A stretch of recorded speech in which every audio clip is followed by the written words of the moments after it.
All right, ladies and gentlemen, we are here to bring you a very exciting draft number 2 in game number 2 for UC Davis versus Toronto. And you can hear me today. I am pretty sure of it. If not, you know, it's the same thing, same thing. Toronto, once again, going to ban out that lone druid here first. Very targeted ban. Is that a Zycon hero that you know of, Mr. Gorgon? Not that I know of. It certainly could be. Let's find this gent on Dotabuff and see what his what he's got to say for himself. Yeah, might have some of the same bands coming out here. Elder Titan, perhaps. UFT maybe once. Oh yeah, I think they got the. They did the Doom last game as well. Beastmaster had a pretty good time. I'm not sure you can ban out Chocobo here, but maybe taking some of his heroes out would be a good idea. Okay, it'll be the Beastmaster. Beastmaster is a pretty good hero right now. Great pushing potential, initiating potential, and a strong laner.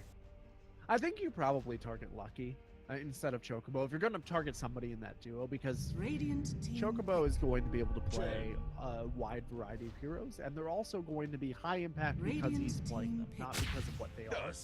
Right? So that Tusk is probably Chocobo right there. Like, is Tuskar such a good hero that you'd want to ban him? No, yes. Probably not. Yes. But, well, no, he is absolutely a first phase ban these days. He is one of the standout roamers of the period right now. He's super strong right now. I definitely would rather have Chocobo on a Sand King, I think, than a Tusk, unless we plan on picking high mobility heroes. Or repositioning heroes, you know, ones that'll have a blink or something like that. Tusk is such a menace right now, these days. Yeah, I mean, he's a menace. I'm not going to disagree that he's a good hero. I think he's a very good hero. I don't know if he is your phase 1 ban, right? Maybe, depending on what you're going for. He's certainly a very good hero. But do you want to ban him instead of some targeted bans towards your opponent's cores? Especially if you know that they are particularly high skill with one specific set of cores. Right, like we're seeing this Lone Druid ban, so presumably somebody is much better with Lone Druid than they are with other heroes. Yeah, the Doom ban as well, so that's pretty clear, I think, targeted at someone, because Doom, we're seeing more out of him, but I don't think he's... I would agree that in a vacuum, if I'm just doing blind bans, Tusk is a higher priority than Doom, absolutely, and a much higher priority than Lone Druid. I'd also say he's a higher priority than Beastmaster, but knowing what you know about your opponents, I don't know that you'd really want to target Chocobo's Tusk, because we just saw what the guy can do on a Sand King. Right? Is a Tusk really likely to be much worse than that? And they didn't ban or pick Tusk last game either, so it's not like they were they had some reason to believe that it wasn't going to be coming out, so it would be weird to ban it this game. I'm just excited to see Chocobo on the Tusk. This is going to get fun. Huh. So, I'm interested to see what cores come out here. Obviously, the Chen. Oh, you know, I mean, one of the most recent patches, I think, 0.12, was targeted Chen a little bit. He can no longer take creeps out of the lane, which is an important change.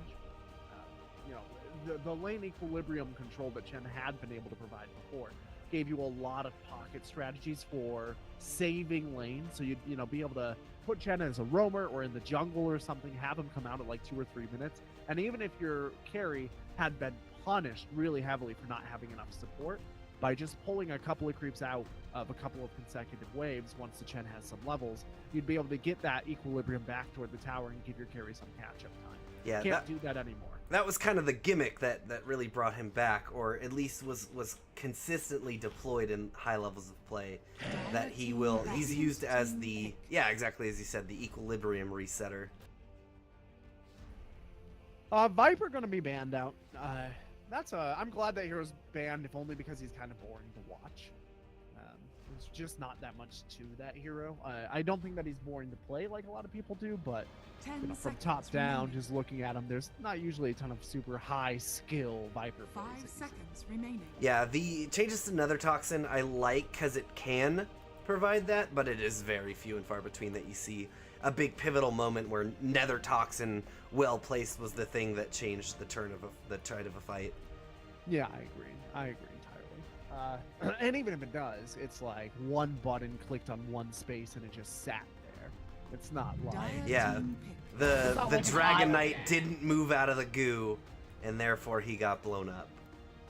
And it still took a while to kill him. Radiant team pick. right. Batrider is one of these heroes that is going to be able to provide a lot of control, though there's a lot of lockdown and area control coming out here. Shadow Shaman's got 2 suns. Batrider has the lasso. Tusk is able to, at the very least, stop people from moving with the ice shards. He does have the stun, the mini stun at least, from the snowball, and of course Punch does disable as well temporarily. Yep. And then Tusk is going to provide a lot of additional initiation. Not that they need it for the thanks to the Batrider. Oh my God, the monkey as well, riding the Snowball Express. You need to get some HP, right? All they have are ways to start fights. They don't have ways to actually fight right now. Radiant team back. Now they've got the Batrider. The obvious assumption is that the Batrider is going to be in the off lane. They still have the option of picking up a tanky off laner instead of a mid laner, and just send the Batrider mid. Because I mean, what's really left for them in the mid that's going to provide them a lot of fighting durability, fighting sustainability? Well, who's the mid? Is it going to be Juggernaut mid again, or do you think it's a mid yet to come? That Puck's probably your off lane. Yeah. So if it's a Juggernaut mid, you could Monkey King mid against a Juggernaut, no problem. Actually, yes. Seeing that is 100% true. Very good, very well pointed out, Gorgon. Seeing that the Juggernaut got picked up and knowing that they're probably gonna put that in the mid, or actually, it was Davis that had. Last time, but I don't think Toronto will. Okay, I don't know what to make. So you think it's gonna be Venom mid? Because it's not gonna be a Venom safe lane, right? It could be a Venom safe lane if you're gonna have a roaming Chen, roaming Sand King. You'd want a safe laner who's pretty self-sufficient, right? I mean, it could just be a classic Puck mid, Venom off lane, Juggernaut safe lane. That's probably the most likely. It's very flexible though. It's gonna be hard for Davis to make their last pick. Okay, Medusa, there you go. You wanted the HP. Some HP, yeah. Really good AoE damage coming out here from U of T. Really, really good initiation, though, coming out of UCD. It'll be interesting to see which one of these teams is able to execute that strategy better. I do love that UCD has a BKB piercing stun going into a Juggernaut, so Juggernaut's not gonna be able to do his cheeky spin TP plays later in the game if it goes later where he's pushing out lanes and then just TP's in their face. So he's gonna have to play around that and be very, very cognizant.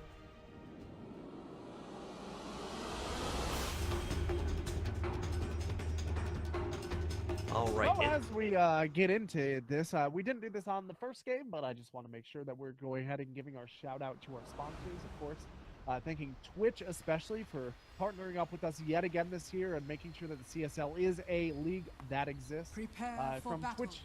Twitch from PAX East to PAX West. They are making gaming happen all over the world. And obviously we're broadcasting here on Twitch, but they're also supporting these players being able to play for scholarship money and helping bring esports down to even the most localized of levels. Twitch is definitely a company that not only supports gaming, but esports in a big, big way. So make sure you reach out to them and thank them for giving us this kind of content, but also giving these players this kind of an opportunity to travel, to play on LAN, to win money for their education just for doing something that they love and that they're good at. Yeah, I can't thank them enough. Also, take a look at Twitch Student, which is a program that they have, and you can go over to Twitch for more information on that. All right, and as we're in the game and we have the game overlay up, that shows that UC Davis is on Radiant and Toronto is on Dire, and we can see that no one has claimed any last hits yet, and the score is 1-0 in favor of the Aggies.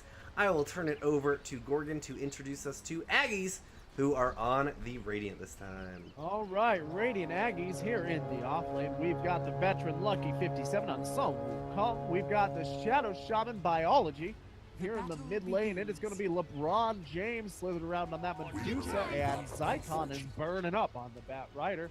Finally, last but not least, it is going to be Weekend making it sick on the Venom. No, that's the other team. Who did I miss? Chocobo! Chocobo rolling around on the Tusk. How could you?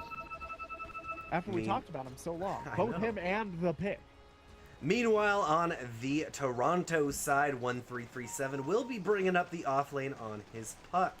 We've got Innovation or Dota 2 Trader / Trade.gg on the Roman Sand King. Roaming and not Roman.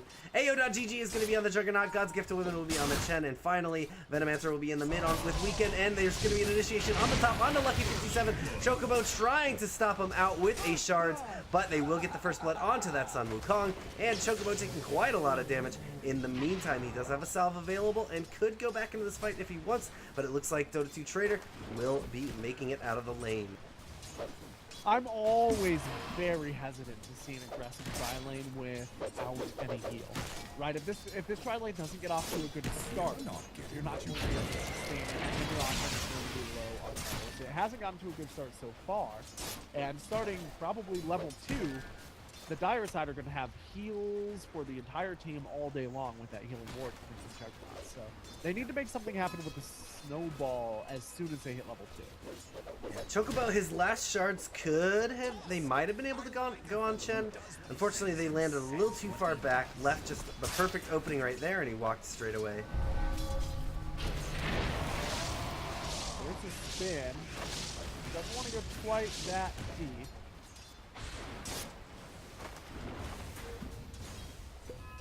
Yeah, also they're up against the Chen, which I didn't think about, but his ability to just bring in a stun at any moment is also something that you really got to keep your eyes out for. One thing that this aggressive tri-lane is going to achieve, though, is almost guaranteeing a one-on-one for the Medusa here, which is, you know, I haven't seen this matchup very much, but I would guess pretty favorable for the Medusa, at least for the first 4 or 5 levels. So, as his top lane continues to break down, the Chen is just trying to bully as much as possible. He's got to shackle out onto the Chen. There's the stun that we were talking about. Yeah, and a good point with the Chen as well. There's a myriad of creeps that could shore up any kind of weakness they may be having in their lane. HP regen creeps, attack speed creeps if they want to get aggressive. They've got that stun. You know, the world is his oyster. Yeah, it is very difficult to play into a tri-lane.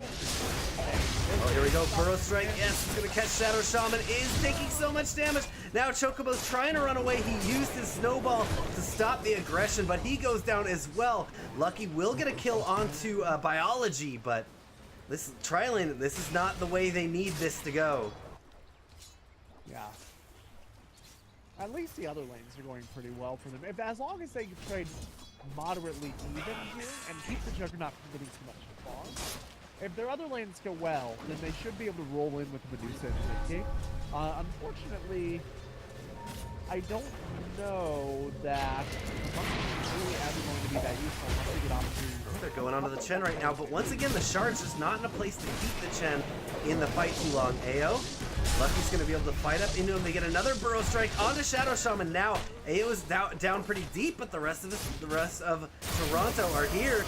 And they're going to be able to just blow up 1, 2, 3 kills, picking up in the top lane. Yeah, I'd pause after that too. You need to think about what you've done. If this continues, Gorgon, I see a lengthy 3-game series in our future. Gee, it's almost as though we called it. Yeah, this aggressive tri-lane is just flat out not working, right? Yeah, and they're gonna need this monkey for these fights. LeBron James isn't gonna be able to do it all himself. Plus, they have such good synergy between, like, the area denial and an ice shards and a snowball in, like snowball monkey in, throw out your monkey business, and then trap him with some ice shards? Come on. Take a look at the Need mid that lane to go as well. The Sand King is smoked and Thur ready to come up behind LeBron James. Manamaster trying to bait him in, getting very low, but LeBron James not buying it right away. Does not try to go for that kill, instead just slowly sieging. But now Weekend isn't really able to come in and help the Sand Kings. Sand King's just having a one-on-one. This isn't a great call either. LeBron James has lots of mana, lots of health available, and still a snake. Oh, in the top, Tusk getting taken down again. Now the Juggernaut is going to be the target, but they've already lost the Tusk. They can't come in and get him. They get a smash with the Hellbear Smasher. Now he's slowed up. A couple more shots could do it. No, the Wild Wing Ripper won't. Oh, will be able to get the damage. They get the kill onto Chen himself under the tower, but it doesn't matter when they get another kill onto the Makey King. Yeah, it's really unfortunate for that Chen. He didn't need to die there to get that kill, but it's hard to micro that many units, I think is ultimately what we saw there. Either way, a trade of a Chen for a Juggernaut is a trade you're happy to make, or excuse me, for a carry Monkey King. It's a trade you're happy to make almost every day of the week.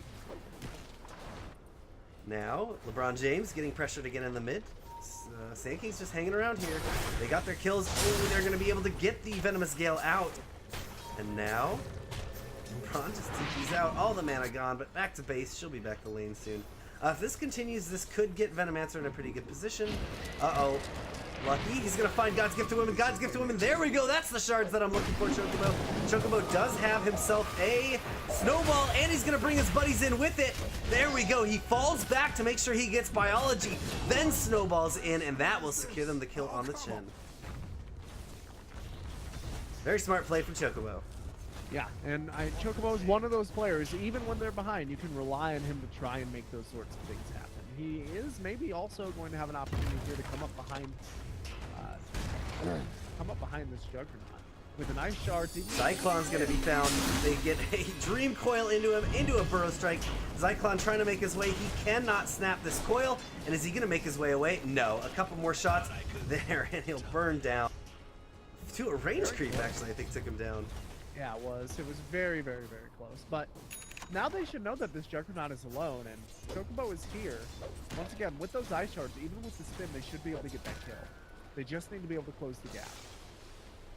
Chen is keeping the Satyr Tormentor near the Jug for that Unholy Aura. That's very smart, especially if you're going to leave him alone. Just look at him micro this while he's on the other side of the map. He's providing a little bit of zone. Throwing some Dukins. All right, here it goes. Juggernaut, he's going to get shackled up. What? They don't go out. Instead, he turns around with the Omni. What? They could have gotten that kill through the Omni Slash if all three of them were there to soak it up. Jug would have needed very lucky bounces in order to get a kill of all three.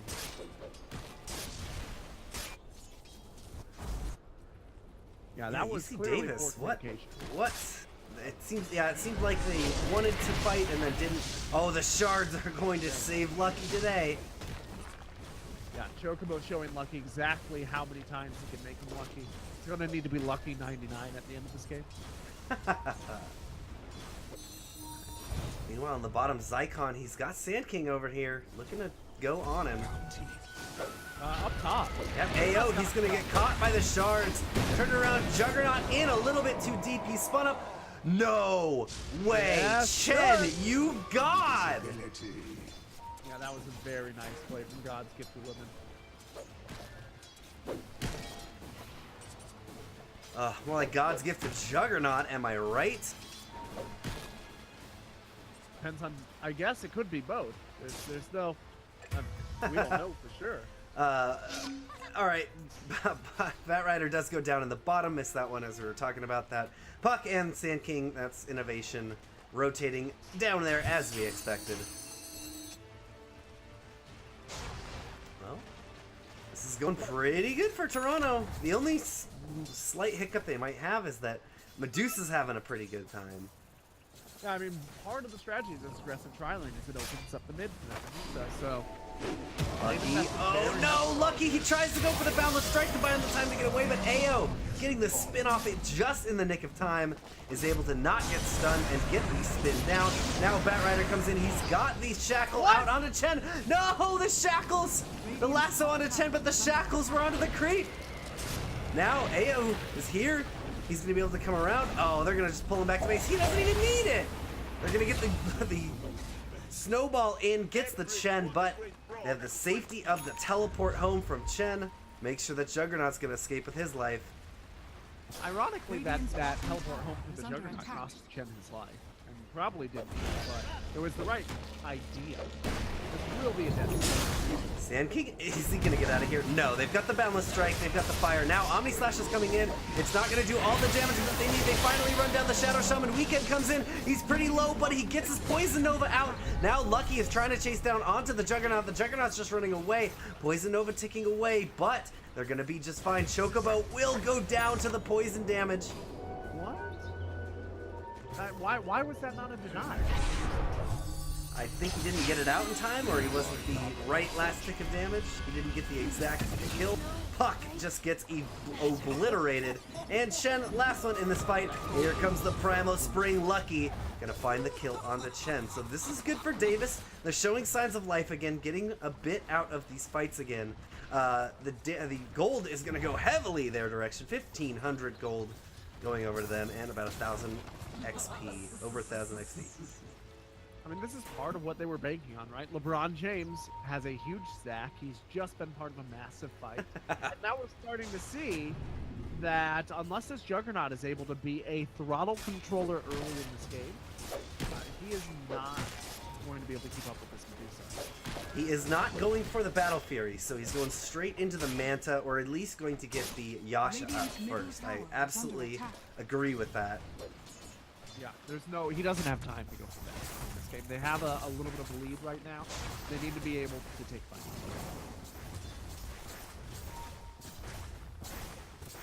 Now, if the Medusa had failed in the mid lane, in addition to the top lane going so well, then he would have the leeway to be able to go and do something like take a Battle Fury and let the rest of his team fight 4-on-5.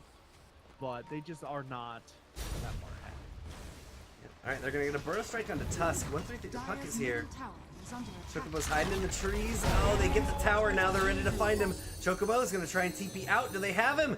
No, they see him at the last second. They get the Burrow Strike. Chocobo is gonna die in the Radiant Death Zone. Meanwhile, fights are going up at the top. They take down the Juggernaut. They take down the Chen.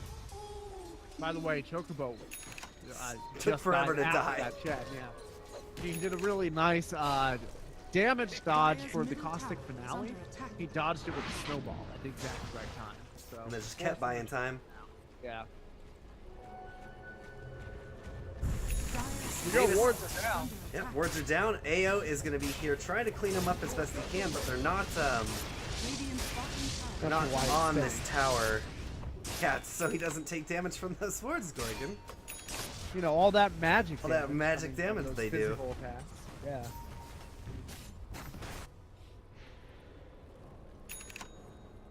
Haven't you heard? Valve brought back composite damage. Those were the days. I miss composite damage. I miss when the game was too complicated to teach to your friends. Or learn. Or learn. It really gave me a lot more job security. Radiant's top tower is under attack. Alright, well, Toronto is going to put some pressure here up in the top, while Davis is not in any position to try and take objectives, so this is going to be free.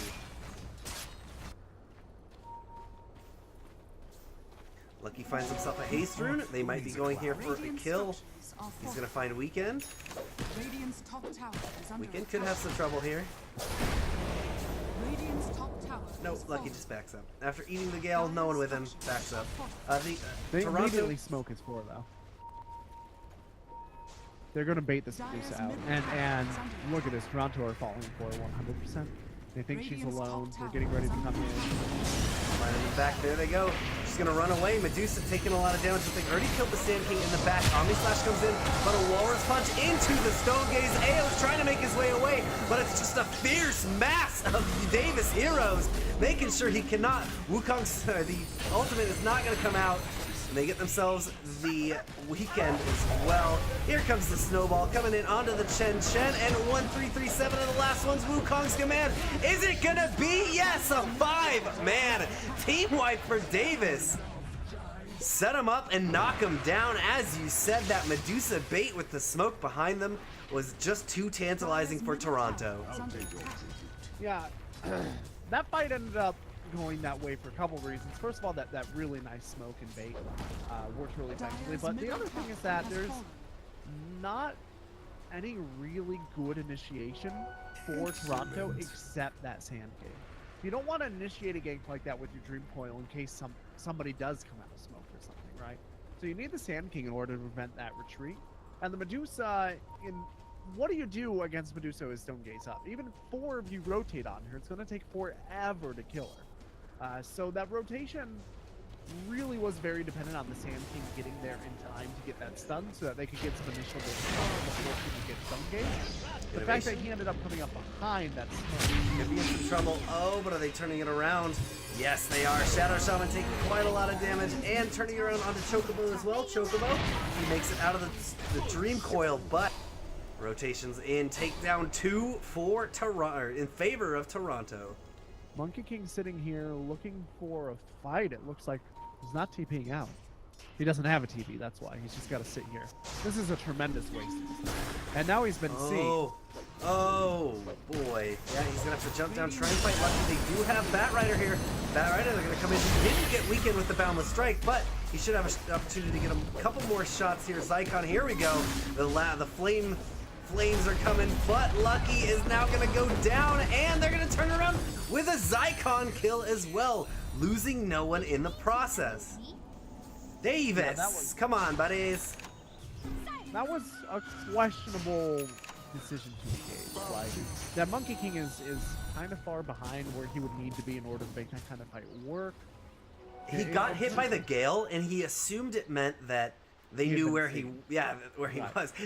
Venomancer was just farming the creeps. Yeah. Although, the gale does not give vision, right? No, I do not believe so. Yeah. No, it does not. Yeah. So, yeah, even if they knew where he was perfectly safe. They don't have any way to destroy trees, and they don't have any way to get high ground vision there. So.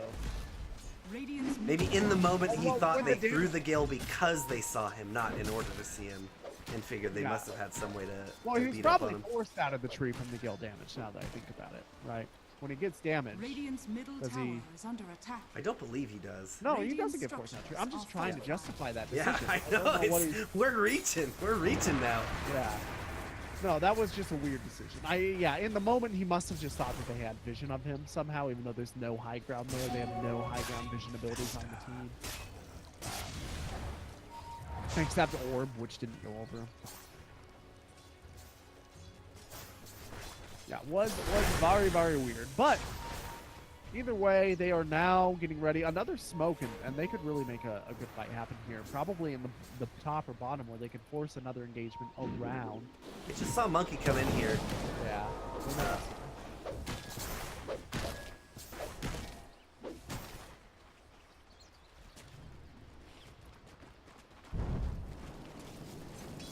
All right.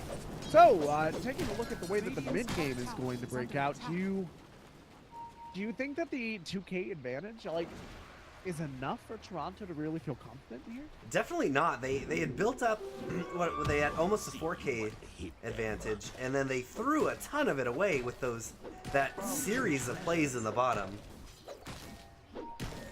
They definitely are going to want a lot more than this. I mean, I guess they've got a Medusa, so they're happy. They're happy being even. Actually, I guess they really don't. Medusa's having a good time. She's farming up pretty good. She's got herself her Yasha working on, what do you think next? The Manta? She should have that pretty soon. Yeah, she probably goes straight into a Manta. And here's what I do not like. Oh, they're gonna find Chocobo, but Chocobo is up. It is. Juggernaut did not finish that Manta. In fact, he didn't even get the Yasha. Oh, he decided to go for a Battle Fury, and that might explain why these fights have been going so badly. He just hasn't had the damage Radiant's bottom tower or is under attack. the maneuverability in order to make sure that he's getting out of the stuff. Like a diffusal would be a really good item this game, you know? Incredible item. Manta Diffusal, absolutely. But instead he's gone for Battle Fury, which, you know, I said last game I don't typically support the Battle Fury Juggernaut. I think it's fine sometimes, but in this case they have such a good lead. If he was able and ready to fight aggressively into this Medusa, leading out of the laning phase with no break, Dire's top tower is under attack. then that would be the Radiant's only middle leg tower is under that attack. UCD has to stand on gone. Instead, he's given them a crutch. He's given them some time to figure it out, some time for Lucky 57 to catch up. Lucky 57 just about to catch up with the puck for the first time this game. Dire's top Do you think tower he is under felt attack. maybe he made the change in decision because he felt like the Manta could not really have much of an effect in a team fight because of all of the spread damage that Davis has? It's also like the Medusa's really good into the Manta, right? Yeah. Like, just have split Stone shots. gaze. But certainly a Diffusal would have been a very good item for Oh, they sent Juggernaut back to base, and now Toronto's on the retreat. Instead, they're going to get chased down. Chen getting torn apart here inside of the Wukong's command, chasing down onto the Sand King right now. Sand King is going to be able to blink away and make it. Chocobo gets a Walrus Punch into Venomancer. Venomancer's trying to chase down Chocobo. Chocobo throws up the shards, and that gives him the space. No, he takes one more shot. Is the Poison Sting going to be enough? He should be able to make it to base just in time with the one more tick remaining and 5 HP. He makes it to base and survives. Not going to be able to get Toronto. Does manage to successfully get Venomancer out of there. And they lose not too much on that. That was a really ballsy play for Toronto to go in that deep. I think they realized it and just teleported. They went ahead and used the Hand of God on Juggernaut to get him the hell out of there, and then everyone ran and pretty much put it up to luck for them to get out of there. Yeah, you just split up and say whoever's the slowest gets to take one for the team. The classic bear defense. Yeah, exactly. They can only catch one of us if we go different ways. And interesting, just this gap of time. Right now, they should be able to Juggernaut with the healing ward. Honestly, should be able to get in on towers and start knocking down Choo-Choos to give them that net worth advantage again. Instead, they're going to try Toronto to take smoked up. fight. They're gonna find Lucky, but Lucky gets right into the tree. They're not even gonna be able to find him with the coil. He jumps out of the trees, and he may be a casualty, but LeBron James is here now. Here comes the Stone Gaze. Lucky does go down, but they're fighting it up. They get the lasso onto Venomancer. Venomancer's the first one on the Toronto side to go down. Ao, oh my gosh, Medusa's already got her Scotty up, doing tons of damage to Ao. Here comes the Epicenter. Epicenter is taking a lot of damage into the Aggies. Aggies staying up for now, but LeBron James, the only survivor. LeBron James putting the damage, but could be going down here. Got the split shot, got the damage. Lucky is back. They're gonna be able to turn it around. Last one alive is 1337, and he can't make it out. LeBron James, this is the problem that we thought they would have. They can't kill him. You know what would have won that fight? A Diffusal. Diffusal. LeBron I James would have gone agree. down without anybody losing more than half health in that if Juggernaut had a Diffusal. This is instead now he's going into a Manta style, which as we already mentioned, into the Medusa doesn't really do very much, and there's no silences on the entire team. There's no way for that Juggernaut to get silenced, so I really don't know why you would go for a Manta. It's at all. I can say it's a Manta or the Battle Fury, right? Right. And Shadowblade I can see. You want to be able to initiate in a back onto maybe the Bat Rider or something. I don't think it's the right choice to open with, but I can see why you might get it. I honestly don't understand the Manta, the Battle Fury. I understand, but I don't agree.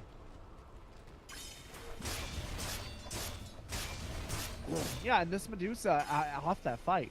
I mean, look how much gold she has. She's almost got an equal song now. She will very quickly. Meanwhile, yeah, it seems like Juggernaut went. I would place a lot of value in that Diffusal this game. Oh, here we go. We're going to have a Sand King getting lassoed up, but Bat Rider taking quite a lot of damage. Zyklon was in deep, or sorry, that was Innovation was in deep, and the rest of his team are just gonna back out. He's the one caught, so they take one kill, defend the gank, and are gonna be just fine. The Aggies looking like they're made out of steel. Yeah, this is. I very rarely. I know I'm harping on this at this point, but I very rarely say a game is definitively because of the factor, definitively because of the draft, or definitively because of one fight. I feel pretty confident saying that this is fairly definitively because of IOs. That he's unable to contribute. And I bet when we look at the post-game read, it's going to tell us that he did substantially less damage than probably even the Monkey King. Probably less damage than the Venomancer. Probably less damage than maybe even the Sand King in terms of gear damage, because of this build that he has. Unless this game goes long enough for him to get some good damage items up and for him to get some good fights. Yeah, okay, he's saving up right now. I think he gets this defusal before he completes the Manta. I don't think he will. I think he should, but I don't think he will. Trying to stay positive, Gorgon. I don't like to dump on anyone. Let's say Ao, we believe in you, man. We think that defusal when they pick it up, yeah, that last fight especially was really the exhibit A in our argument here. That's you know, if we'd like to present the Medusa in Exhibit 1, Figure A, Medusa is surviving the team fight, killing all 5 of the Toronto team while most of her team is dead and living with 200 health. I would like to present into evidence Exhibit B. That is 1 diffusal blade. We'll show you the interaction between a diffusal blade and Medusa if there are no objections. And I suspect that we will be seeing an objection from IO. And yes, in fact, I'm trying to be nice. He did go for the Manta style before he went for the diffusal. Oh, See, boy. Here's the difference. You're trying to be nice, but now it sounds like you're calling him an idiot for having not gone for the diffusal blade, whereas I'm saying, oh, it might be. Whereas you skipped the step of being I nice just said, about it. I think he's an idiot from the beginning. I think that your build is questionable here. That's all I'll say. Ladies and gentlemen, we are not normally like this. We're not salt shakers, we promise. All right, it's going to be a lasso into the puck. I'm in Margaritaville this game. I'm looking for my lost shaker of salt. I think it is within reason that some criticism can be placed that way. Like, look at this tower. Just getting shredded. Juggernaut's going to try to trade. He doesn't have a Restorator, though. He's actually Dream Coil's going to catch 2. They've got LeBron James here. Batrider is caught inside of the epicenter, but they didn't have the damage. LeBron James even going to commit the Stone Gaze to make sure he gets the support out. Biology looks like he may still pay for his crimes. Puck is coming in doing as much as he can. Biology still alive, finally going down. They've got the chase on LeBron James, but LeBron James has that butterfly. Look how fast this boy is. Okay. Yeah. They get the Yules onto him. There we go. Now the team could be coming around. Oh no, 1337 could be in trouble. Now LeBron James is going to turn around. 1337 gets killed. They get a burrow strike onto LeBron James. LeBron James is taking a lot of damage, but he's not going to be able to survive this one. Zyklon is out in the jungle and actually could get out of here?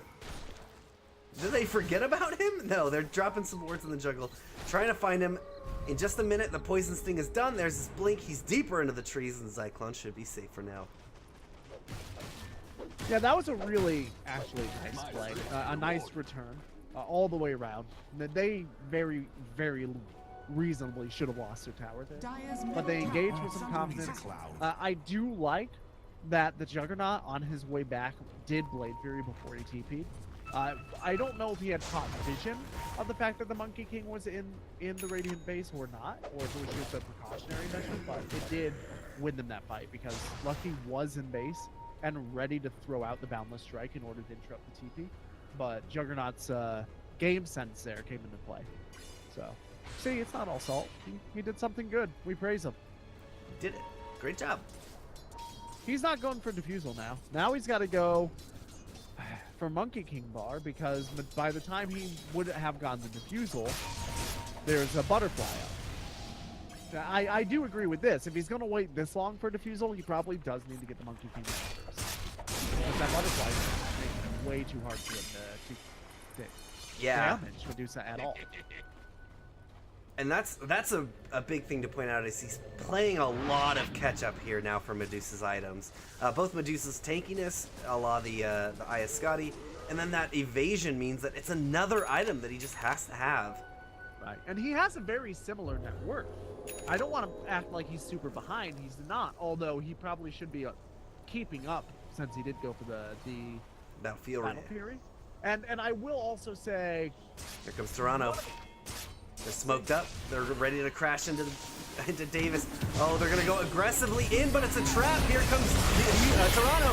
Wrap around from behind. The Omni Slash is out, so is the Epicenter. Channeling up. They're getting a ton of damage, but it's Davis once again putting the real damage out and turning it around, getting themselves 2 core kills, 1 on a core. Is there anyone else they can chase out? They found 1337. 1337 gets lassoed and won't be able to ride the orb to safety. 3 kills, losing only the Shadow Shaman. And Davis, they're probably ready to go up the high ground. Yeah, why wouldn't they? If they get up this high ground too, they'll be able to get a second tower, more than likely. There is not a buyback for Juggernaut because he just bought something. No, he's still got it. Oh, okay. It disappeared for him. Oh, did he sell it? Buy and sell, probably. Middle tower has fallen. Throwing me off the scent. Dire's middle tower is under attack. Well, here we go. He's just gonna let this tower fall. And I guess that's reasonable. Without the pop, I'm not sure what they do. They don't have epicenter for seconds. They can't really do that. Dire's middle barracks are under attack. Alright, I hope they don't waste any time on this range racks and just go straight for bottoms. Dire's middle barracks. They're actually not even going to go for it. Okay, that's acceptable then. Oh, Innovation's going to try and jump in, gets the Burrow Strike, makes his way out, and they get a Zycon. Zycon trying to go in aggressively in response to that, while his team just backed up and left him. Yeah, just a miscommunication again. There was not a Wukong's command, and I think that's probably ultimately why they didn't want to do it. So, I will say, one of the reasons that you would get a Battle Fury in this game is because Juggernaut cannot keep up with Medusa and Trash. So you might want to get it in order to try and be competitive so that you can take this game longer. Obviously, it's not working because he's now 7,000, a little over 7,000 net worth. That Rider buys back. They're going to try and stop this Roche. It's getting ready to go down. But here come the players. Lucky's going to drop the Wukong's command, and they're caught inside of it, getting picked apart in the Roche pit. Now Venoman's is the next one to fall. Even 1337, he's able to blink out, but that's another 3 down. GG gets called. Toronto know that they're out of this fight. My God, Gorgon. That was a very early GG, and I especially considering this team is now out of the tournament. They are completely out. No more chance of that $10,000 scholarship grand prize. That's got to sting. And I've got to say, going into this game, I said,